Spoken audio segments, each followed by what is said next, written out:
영적 성숙의 환경, 이런 제목으로 오늘 하나님의 말씀을 함께 나누겠습니다. 아주 작은 경험이지만 집 뒤에 텃밭을 가꾸어서 채소를 심는 작은 일에도 하나님의 손길을 느끼지 않을 수가 없습니다. 생명이 자라게 하는 일은 사람이 하는 일이 아니다 하는 것을 많이 느끼게 되죠. 애호박을 심어서 이렇게 줄기가 뻗어나가면 꽃이 피고 그 꽃에 이렇게 손가락 한 마디 같이 이렇게 열매가 달립니다. 그런데 열매가 달린다고 이것이 다 자라는 것이 아니더라고요. 달리지만 그 가운데 일부는 떨어져서 죽습니다. 그리고 일부는 잘 자랍니다. 그래서 한 이 정도 이렇게 크기가 자라서 잘 자라는구나 그랬는데 며칠이 지나다 보면 계속해서 안 자라고 그 자리에 그냥 그 모습 그대로 있는 것이 있습니다. 다른 것은 그보다 늦게 핀 것은 잘 자라서 이미 수확할 때가 됐는데 그것은 그 모습 그대로 있어요. 이상하다. 왜 저건 안 자라지? 근데 그것은 조금 있으면 이렇게 비틀어지거나 기형이 되거나 아니면 생장점이 노랗게 말라서 썩어지는 것을 보게 됩니다. 그리고 일부는 또 잘 자랍니다. 제가 농부의 입장에서, 키우는 입장에서 야, 너는 계속 잘 자라라.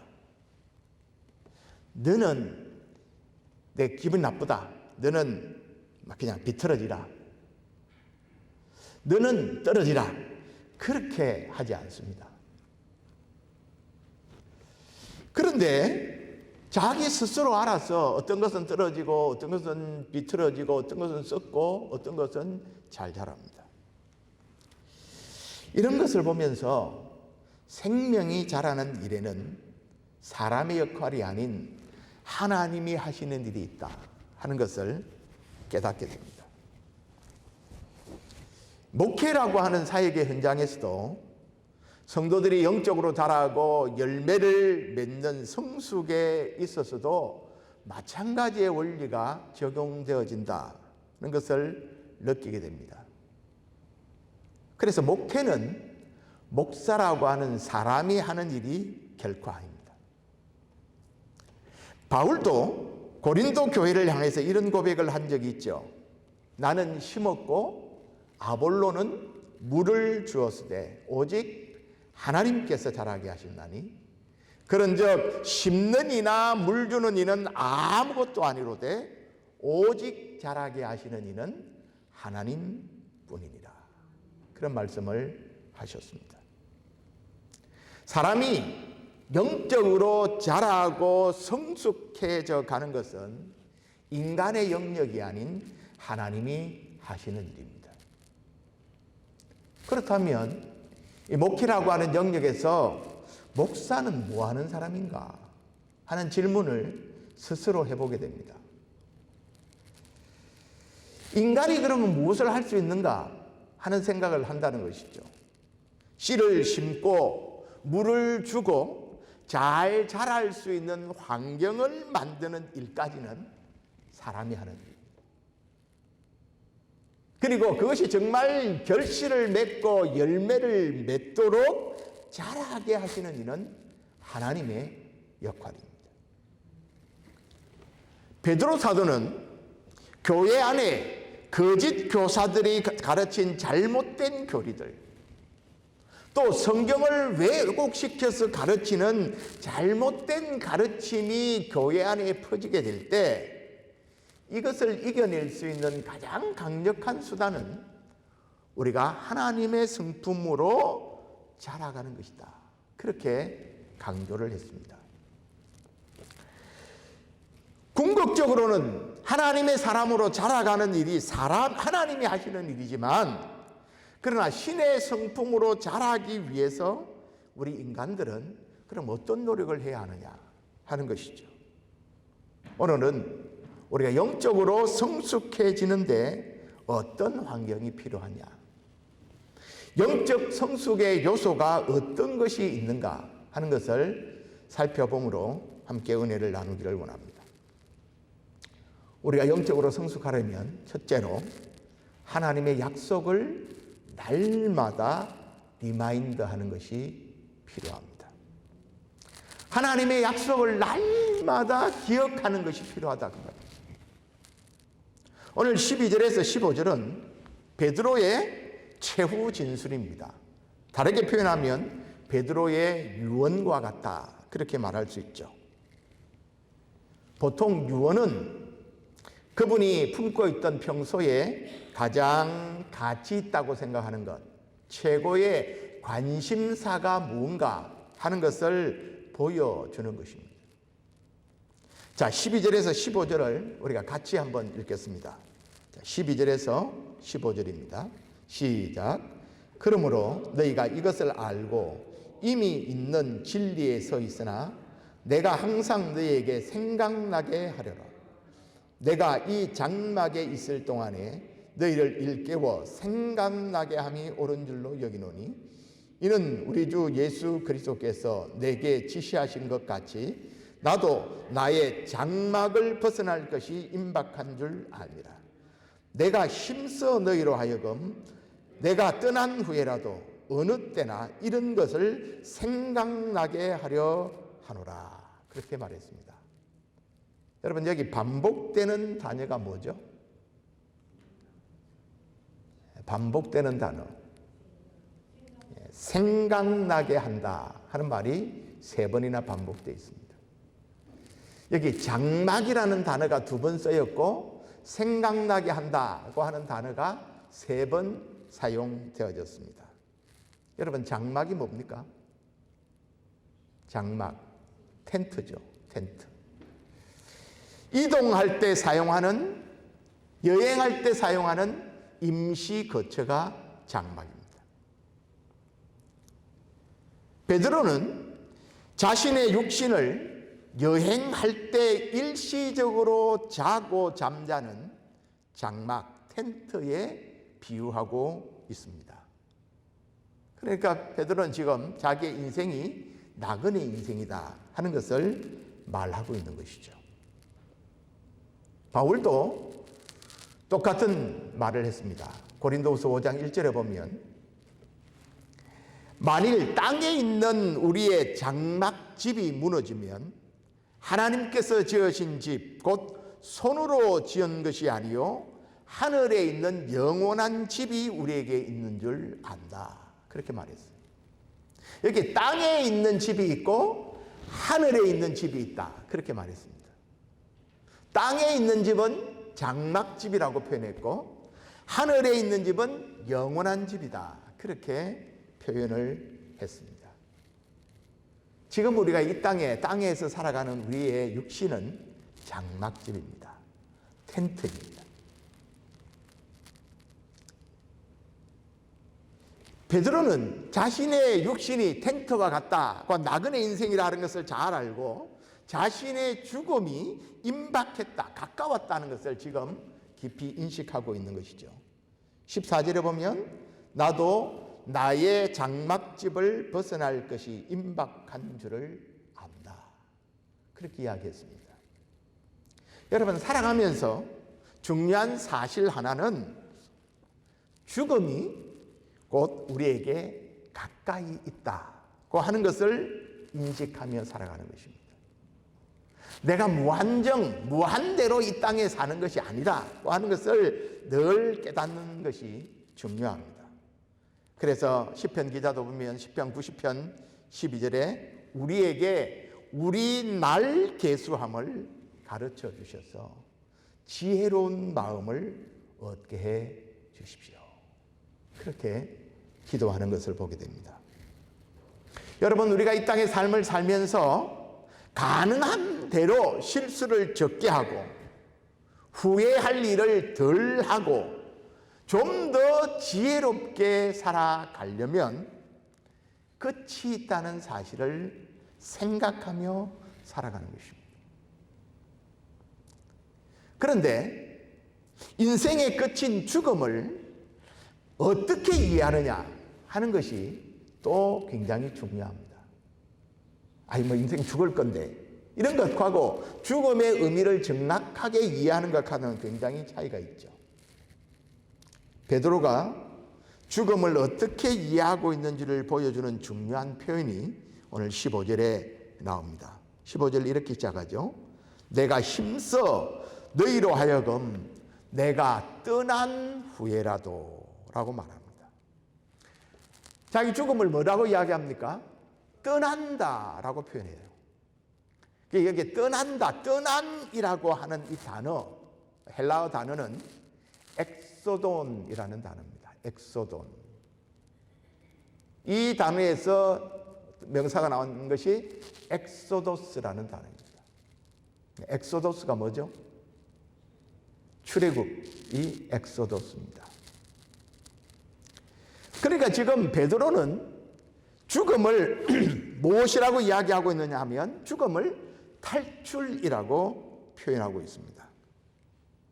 우리가 지난주에 11절에 보면 영원한 나라에 들어간다고 말했는데 영원한 나라에 들어감과 대조되는 표현이 떠난다라는 표현이죠.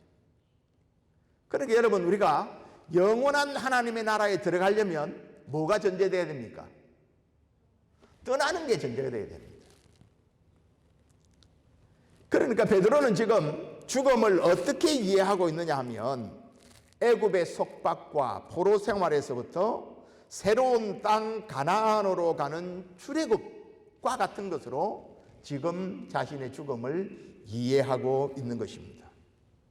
죽음은 모든 것이 사라지는 허무한 순간이 아닙니다. 죽음은 우리에게 심판이 임하는 공포의 순간이 아니라 일시적으로 살아가는 장막과 같은 이 세상에 텐트를 걷고 영원한 새로운 땅으로 이주해 가는 것이다. 그렇게 베드로는 죽음을 이해하고 있습니다.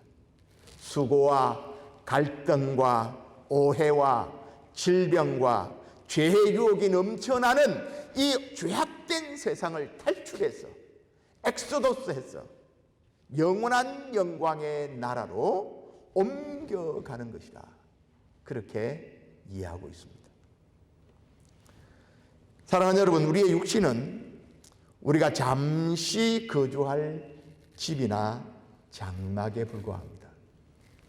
우리는 순례자입니다. 그래서 우리는 이 세상에 허락된 인생을 여행하면서 이 땅의 삶이라는 것은 머무는 동안에 거하는 숙박소에 불과합니다. 우리는 이 유한한 인생을 살면서 우리 인간의 궁극적인 목적인 하나님을 영화롭게 하고 또 그 하나님과 더불어 영원히 즐거워할 수 있는 준비를 하며 살아가는 것이죠. 그러므로 우리에게 이 땅의 삶을 사는 동안 가장 중요한 일은 예수 그리스도가 누구인가를 아는 것입니다. 그가 육체로 이 땅에 오셨다는 사실, 그가 우리의 죄를 위하여 십자가에 못 박혀서 우리의 대속의 죽음을 죽어주셨다는 사실, 그리고 그분이 다시 부활하심으로 우리도 다시 살 것에 대한 소망을 주셨다는 사실, 그리고 그분이 하나님 우편에 올려가셔서 지금도 살아서 이 세상을 통치하고 계신다는 사실, 그리고 어느 날 그분이 다시 오신다는 사실을 기억하고 생각하고 기다리며 살아가는 것입니다. 그래서 베드로는 오늘 12절에 내가 항상 너희에게 생각나게 하려 하노라. 13절에도 생각나게 함이 옳은 줄로 여긴다. 15절에도 이런 것을 생각나게 하려 하노라. 한마디로 말하면 내가 너희에게 마지막으로 너희에게 부탁하는데 기억하라. 기억하라. 기억하라. 계속해서 말씀합니다. 여러분, 모든 사람의 기억력은 한계가 있습니다. 젊었을 때 총기가 있다고 해도 기억력이 떨어집니다. 여러분 지난주 설교 제목이 뭔가를 아시는 분?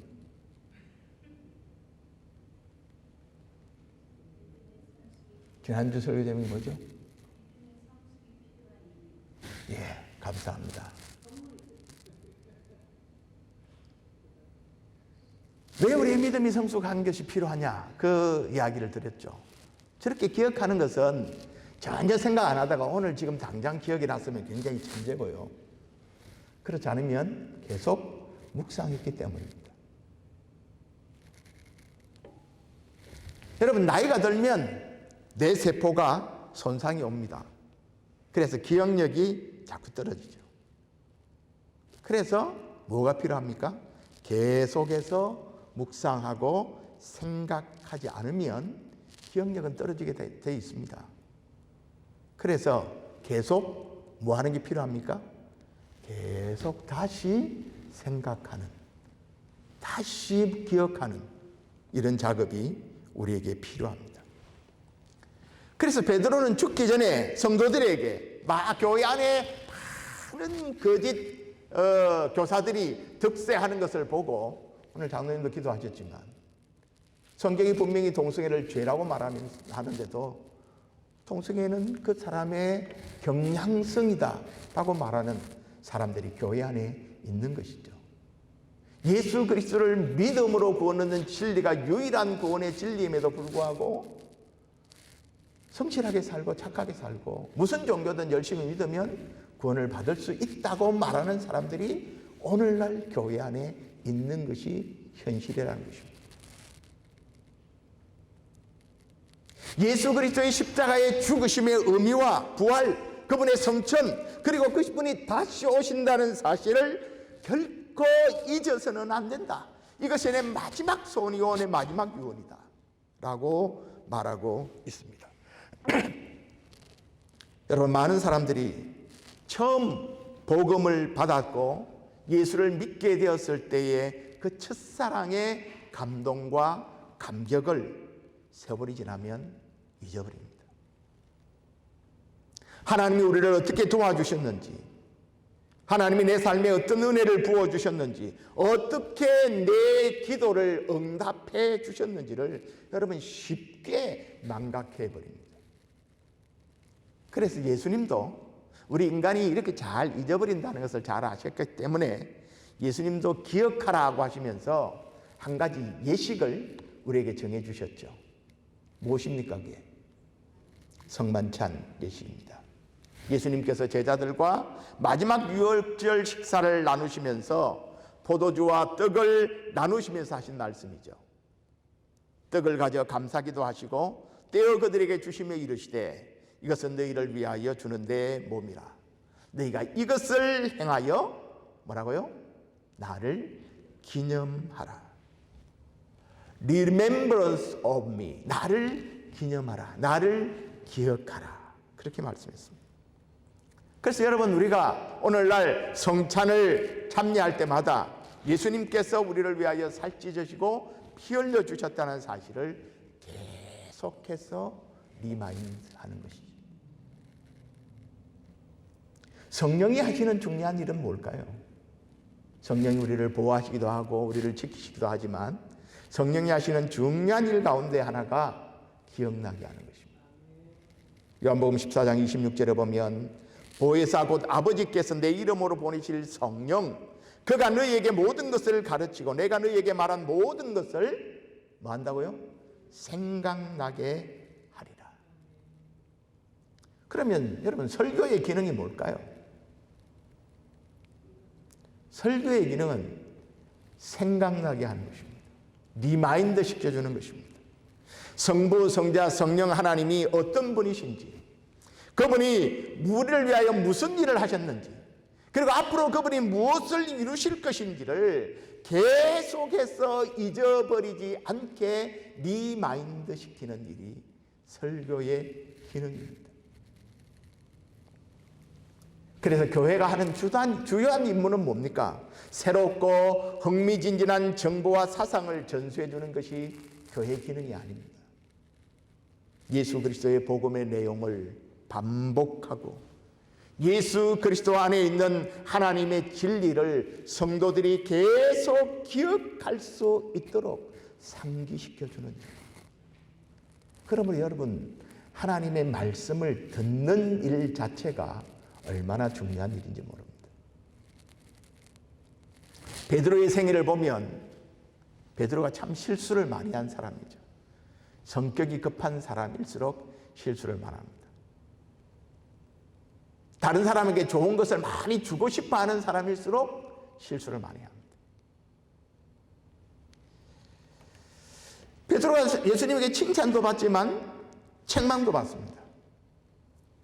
결정적으로 예수님을 모른다고 부인하기도 했습니다.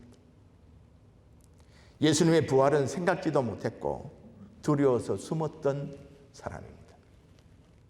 그랬던 그가 초대교회의 기둥 같은 사도고 또 복음을 위해서 자신의 생명을 기꺼이 순교의 제물로 드리는 사람으로 변화되었습니다. 어떻게 이런 일이 일어났을까요? 물론 한 가지 이유만은 아닐 것입니다. 그러나 적어도 주님께서 그에게 말씀하셨던 것이 그가 계속 기억되었고 베드로가 그 약속의 말씀을 신뢰하고 믿었기 때문이라는 것은 분명합니다. 자, 오늘 14절에 보십시오. 14절에 베드로가 이렇게 말합니다. 이는 우리 주 예수 그리스도께서 내게 지시하신 것 같이. 베드로가 지금 부활하신 예수님이 베드로에게 네가 나를 사랑하느냐, 사랑을 확인한 다음에 내 양을 먹이라, 목양을 부탁하죠. 그리고 나서 하신 말씀이 뭡니까? 요한복음 21장 한번 찾아봅시다. 요한복음 21장 18절과 19절입니다. 찾아서 함께 읽어보겠습니다. 요한복음 21장 18절과 19절입니다. 시작. 내가 진실로 진실로 네게 이르노니 네가 젊어서는 스스로 띠띠고 원하는 곳으로 다녔거니와 늙어서는 내 팔을 벌리리니 남이 내게 띠띠우고 원하지 아니하는 곳으로 데려가리라. 이 말씀을 하심은 베드로가 어떠한 죽음으로 하나님께 영광을 돌릴 것을 가르치심이라. 여기 18절에 누가 한 이야기입니까? 18절은 누가 한 이야기죠?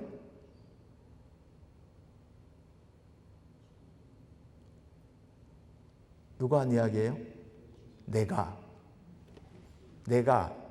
예수님이 지금 하고 있는 말이죠. 예수님이 지금 베드로의 죽음에 대해서 예언을 했습니다. 베드로가 그 죽음을 통해서 하나님께 영광을 돌릴 것이다. 그렇게 이야기했는데 베드로의 죽음에 대해서 두 가지 예언을 18절에 하고 있습니다. 두 가지 예언을 하고 있는데 하나는 뭡니까? 베드로의 죽음이 편안히 죽을 죽음이 아니고 남이 너의 죽음에 대해서 상관을 하게 될 것이다. 다른 사람의 손에 의해서 네가 죽게 될 것이다 하는 예언을 합니다. 순교에 대한 예언을 지금 하고 있는 것이죠. 또 하나의 예언은 뭡니까? 죽는데 언제 죽어요? 죽는데 언제 죽는다고요?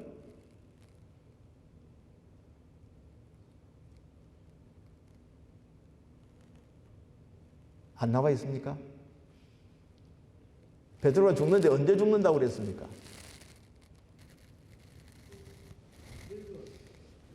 예.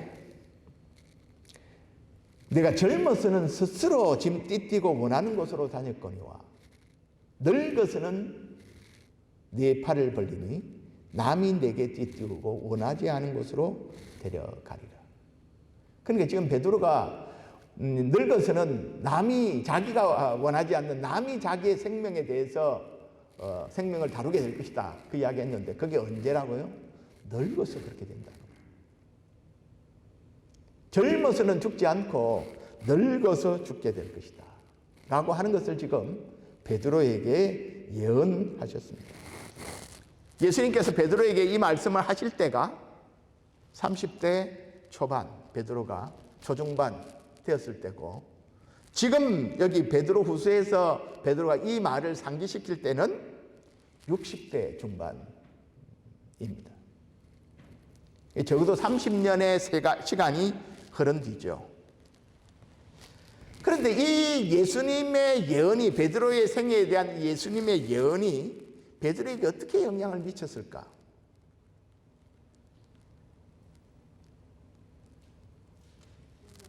혹시 떠오르는 사건이 있으십니까?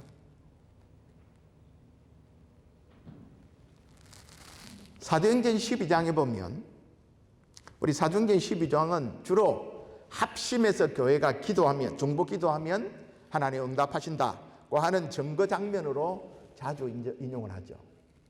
사도행전 12장은 무슨 이야기 나옵니까? 헤롯 아그리빠 왕이 교회 중에 몇 사람을 해하려고 해서 먼저 요한의 형제인 야고보를 칼로 죽입니다. 목베어 죽입니다.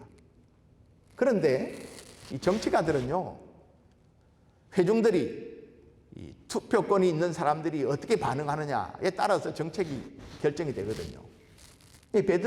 야고보를 죽이니까 유대인들이 너무 좋아하는 거예요. 그러니까 이 교회의 지도자인 베드로도 처리하겠다고 생각해서 베드로도 체포합니다.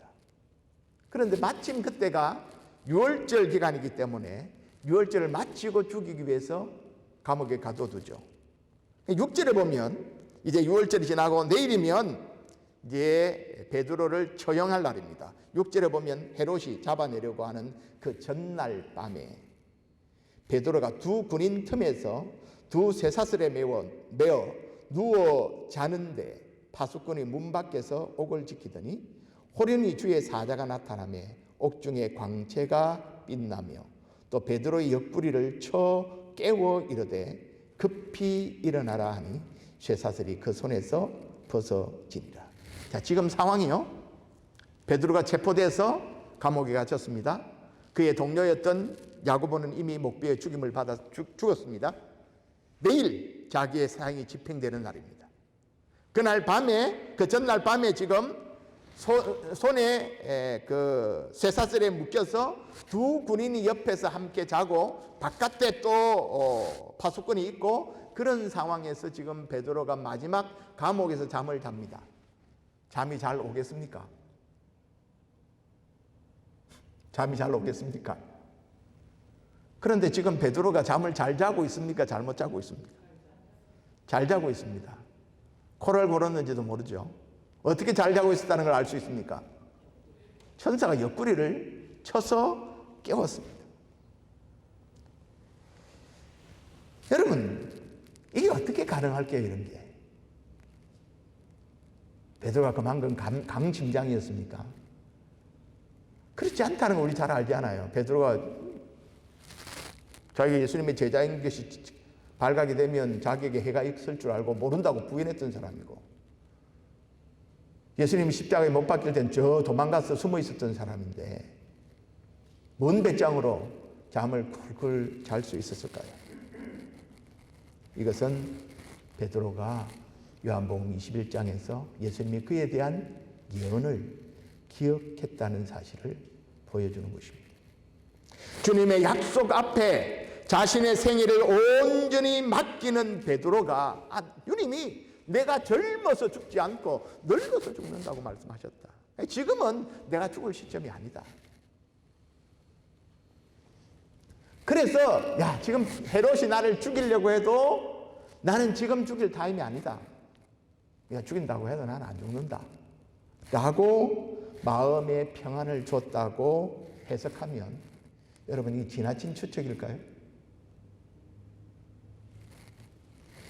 여러분, 우리가 인생을 살아가면서 하나님의 약속에 대한 온전한 신뢰, 그 하나님께 내 생애를 맡기는 신앙, 그것이 가능한 것은 하나님이 우리에게 주신 약속의 말씀을 우리가 기억할 수 있기 때문에. 그래서 여러분, 우리가 영적으로 성장하고 성숙하는 데는 하나님의 말씀, 하나님의 약속을 계속해서 생각하고 묵상하고 기억하는 일이 필요합니다. 그래야만 자라는 것입니다. 그것을 요한복음 15장에 표현하면 포도나무가 가지에 붙어 있는 것과 같습니다. 여러분, 우리가 영적으로 성숙하려면 하나님의 약속의 말씀을 덜 기억하는 것이 필요합니다. 두 번째, 영적으로 성숙하려면 체험적인 신앙도 필요합니다. 지금 베드로가 거짓 교사들이 하는 거짓된 가르침에서 성도들을 보호하기 위해서 지금 변정을 하고 있죠. 거짓 교사들이 뭐라고 말합니까? 3장 3절과 4절을 보면, 야, 주님이 다시 오신다고? 아니, 주님이 재림하신다고 말한 지가 언제야? 주님이 강림하시고 온다고 한 지가 언젠데 지금까지 아무런 일도 일어나지 않는데 뭐 주님이 재림한단 말이야. 다 인간들이 지어낸 말이야. 저 사도들이 다 지어낸 말이다. 그렇게 지금 교회 안에 와서 주님의 재림에 대하여 그렇게 교회 안에 가르치고 있습니다. 여기에 대해서 베드로가 반응하는 것이죠. 16절입니다. 16절 같이 읽겠습니다. 베드로서 1장 16절 시작. 우리 주 예수 그리스도의 능력과 강림하심을 너희에게 알게 한 것이 교모히 만든 이야기를 따른 것이 아니요 우리는 그의 크신 위엄을 친히 본 자라. 지금 예수님이 행하신 능력, 놀라운 일들, 또 예수님이 다시 오신다고 하는 이 사실은 사람이 쓴 판타지 소설이 아니다. 픽션이 아니다. 신화나 전설이 아니다. 내가 친히 본 목격자다. 지금 그렇게 베드로가 말합니다. 여러분, 가장 강력한 증거는 뭡니까? 보고 들은 사람의 생생한 증언, 그것이 가장 강력한 증거입니다. 그것이 진실의 힘이죠. 진실 앞에 거짓 증언과 진술은 무너지는 법입니다. 베드로는 변화산에서 주님의 영광을 보았습니다. 그리고 하늘에서 하나님의 음성을 직접 들었습니다. 이것이 팩트입니다. 지금 베드로가 죽음을 눈앞에 두고 있지 않습니까? 여러분, 죽음을 눈앞에 둔 사람이 거짓 것을 전하는 일은 거의 없습니다. 또 지금 그 영광을 본 사람, 하나님의 음성을 들은 사람이 베드로 혼자가 아니라 야고보와 요한도 함께 보고 함께 들었습니다. 왜 변화산의 체험이 중요합니까? 변화산의 사건은 종말에 다시 오실 주님에 대한 확실한 증거이기 때문에 그렇습니다. 선취적인 미리 보여주신 사건이란 뜻이죠. 마치 본 영화가 상영되기 전에 예고편을 보여주지 않습니까? 그 예고편을 보고 저 본 영화 봐야 되겠다. 그런 느낌을 주지 않으면 예고편은 다 실패지 않습니까? 프리뷰. 이 변화산 사건이 예수님이 다시 오셔서 예수님이 보여줄 영광에 대한 것들을 프리뷰한 거예요. 미리 보여주는 거예요. 그래서 변화산에서 영광을 미리 경험했던 베드로는 누가 뭐라고 해도 흔들리지 않습니다. 분명한 체험이 있기 때문입니다. 보고 들은 것이 있기 때문입니다. 그래서 여러분, 우리 신앙생활을 하는데 하나님을 체험한 개인적인 간증은 굉장히 중요합니다. 내가 고난의 때에 그래도 낙심하지 아니하고 절망하지 아니하고 하나님의 약속을 붙들고 의지했더니 하나님께서 놀라운 길로 나를 인도해 주셨다 하는 체험. 내가 믿음으로 하나님을 신뢰하고 기도했더니 하나님이 극적인 방법으로 내 기도를 응답해 주셨다고 하는 체험. 순종하기 힘든 상황이지만, 억울한 상황이지만, 그러나 성령의 감동으로 내가 하나님의 명령에 순종했더니 하나님이 놀라운 변화를 일으켜 주셨다고 하는 체험. 이 살아있는 증거들이 여러분 우리의 신앙을 한 단계 성숙시켜주는 것입니다. 기도 응답에 체험이 있는 사람들이 또 기도하게 되죠. 하나님의 보호하심에 대한 체험이 있는 사람이 어려운 순간이 와도 담대해질 수 있죠. 하나님의 살아계심을 몸소 느끼고 체험한 사람이 언제나 하나님을 의지할 수 있게 되는 것 아니겠습니까? 개인적으로 하나님을 만난 그 체험적 신앙이 어떤 상황에서도 흔들리지 않는 성숙한 신앙으로 우리를 자라게 하는 것입니다. 우리가 성숙한 신앙인으로 성장하려면 세 번째는 그러나 그보다 더 확실한 예언인 하나님의 말씀을 붙들어야 합니다. 인간의 체험보다 더 중요한 것은 예언의 말씀입니다. 여러분, 성경은 성령의 감동하심을 받은 사람이 하나님께 받아 기록한 예언의 말씀입니다.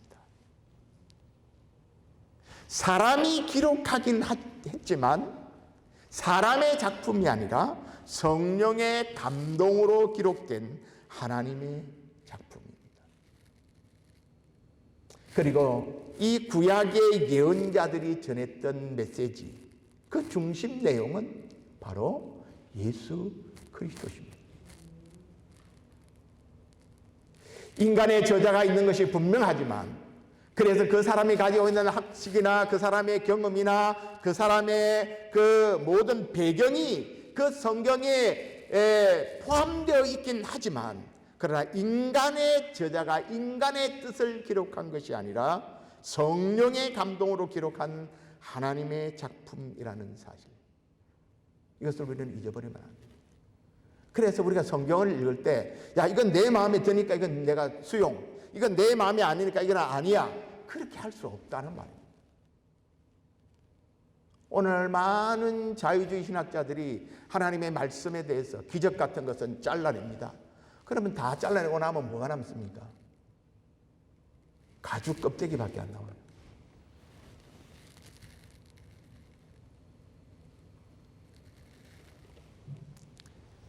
성경이 성령의 감동으로 기록된 하나님의 작품이기 때문에 우리가 성경을 읽거나 성경을 해석할 때에 반드시 뭐가 필요합니까? 성령의 조명이 필요합니다. 그래서 우리가 성경을 읽을 때 또 성경을 해석할 때 하나님의 말씀을 들을 때 하나님, 나의 영의 눈을 열어주셔서 하나님의 말씀의 기이함을 볼 수 있게 해 주십시오. 하나님, 내 마음의 귀를 열어주셔서 하나님의 음성이 내 귀에 들리게 해 주십시오.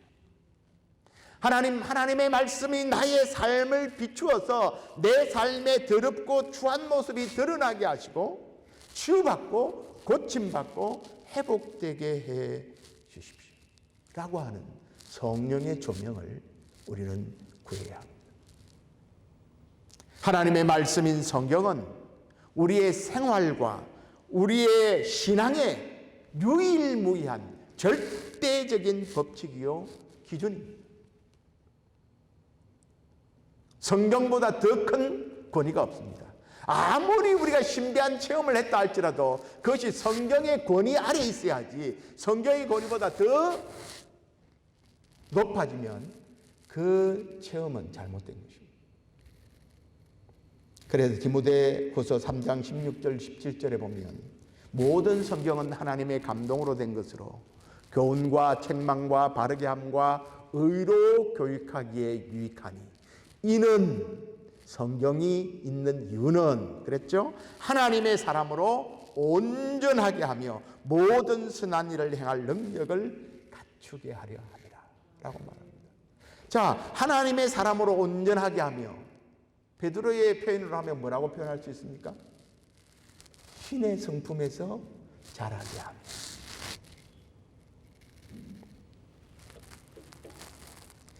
바울의 표현하면 하나님의 형상을 이루게 하며.